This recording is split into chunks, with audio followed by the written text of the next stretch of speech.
আসসালামু আলাইকুম। দেশের বাইরে সবাই ভালো আছেন, সুস্থ আছেন এটাই দোয়া করি। আর এই যে আজকে আপনাদের যে স্যাটেলাইটের মাধ্যমে যে ভিডিওটা দেখাচ্ছি এটা হলো লোহার ব্রিজ থেকে শুরু করে রনি মার্কেট তৈরি যাবো।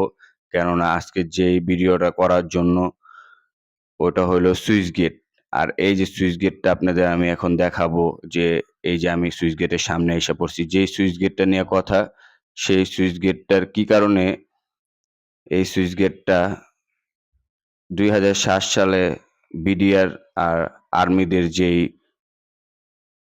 যুদ্ধটা হয়েছিল, সেই যুদ্ধের অনেক সেনা কর্মকর্তারা যাদের লাশ এই যে এই সুইচ গেটের মাধ্যমে পাওয়া গেছিল। এমনকি আমরা তখন ছোট ছিলাম, আমরা তাও দেখছি। কিন্তু এখন দেখেন এই সুইচ গেটটা মনে করেন যে রসুলবাগ, তারপরে আজিমপুর, তারপরে বিডিআর আরো আশেপাশে অনেকগুলা জায়গা আছে। সেই জায়গার সব বর্জ্যগুলা এই সুইচ গেটের মাধ্যমে আসে। এই সুইচ গেটটাই শুধু সচল আছে।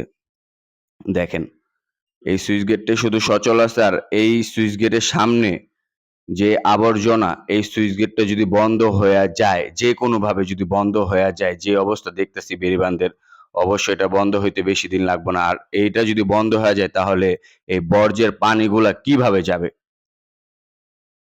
আমি কেন আপনাদের বারবার এই মনে করেন এই যে নদীর সাইড গুলা জায়গাগুলো আমি কেন দেখাইতেছি বারবার যে এখানটা মনে করেন এখানটায় অনেক মানুষ যারা এই চরের শহীদনগরের ইসলামবাগের তারপরে হাজারীবাগের যেখানের হোক বেশিরভাগ মানুষ কিন্তু এখন প্রবাসে আছে। যারা এখানে স্থানীয় ছিল বেশিরভাগ মানুষই প্রবাসে আছে। আর এখন যারা আছে তারা বেশিরভাগ মানুষই কিন্তু 75% মানুষই ভাড়া থাকে।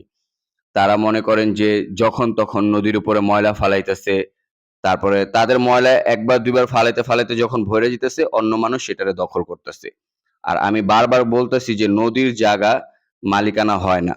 নদীর জায়গা মালিকানা হয় না। আপনারা শুধু নদীর উপরে আপনারা এই ঝামেলাটা করতেছেন। আর এই ঝামেলাটার কারণে আগে যারা বাড়িওয়ালা আছে আশেপাশে যত মহল্লার তাদের আর মনে করেন এই সুইচ গেট গুলা বন্ধ হয়ে যাবে। এগুলা যদি দখল হয়ে যায় তাহলে সুইচ গেট গুলা বন্ধ হয়ে যাবে। আর সুইচ গেট বন্ধ হয়ে গেলে দেখবেন কি পুরা ঢাকা শহরটারে আবার কাটতে হইব, আবার ঠিক করতে হইব, আবার কোটি টাকার প্রজেক্ট চইলা যাইব সরকারের।